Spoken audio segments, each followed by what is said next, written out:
السلام علیکم ګرانو دوستانو تاسو په دې سایت باندې دا ویډیو وګورئ.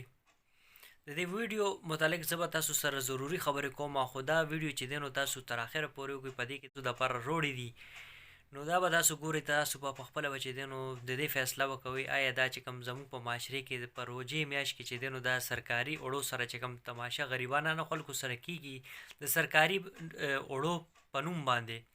نو دوستان کلیپونه هم صحیح کړل. نو په دې کې چې دی نو لومبنی کلیپ خو تاسو صحیح کړه، په هغې کې چې دی نو دا خلک څنګه لګیا دي په ټرکونو نه د اوړو تروړی چې کوم سرکاري دي څنګه راکوزوي.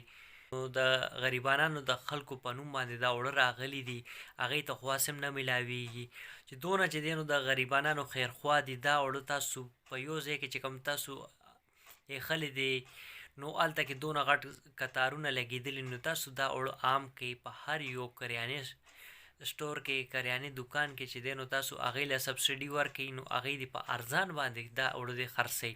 خیر دا اوړه نه دی چې کوم دا نور اوړه دي د استعمالولو والا، نو هغه دې ارزان کړي. هغه دونه ګران شوي دي او تاسو چې دی نو دا چې کوم مفت اوړه خلکو له ورکوئ نو دا خو هم چې دی نو د خوراک هغه دونه خو نه دی که نه.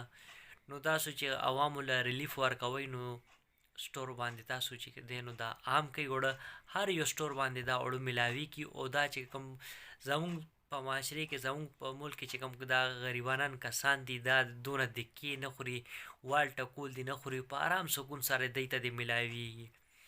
نو دوستانو دا ضروری میسج او پیغام مو مال خپل دوستانو سره شیر کوم. نو تاسو په دې ویډیو باره کې څه خیال دی لازمي کمنټ سیکشن کې خپل جواب را سره شیر کولی شئ. نو انشاءالله دوستانو تاسو سره به یو نوې ویډیو کې به ډېر زر ملاقات کیږي. د خپل ځان ډېر خیال ساتئ. د الله په امان.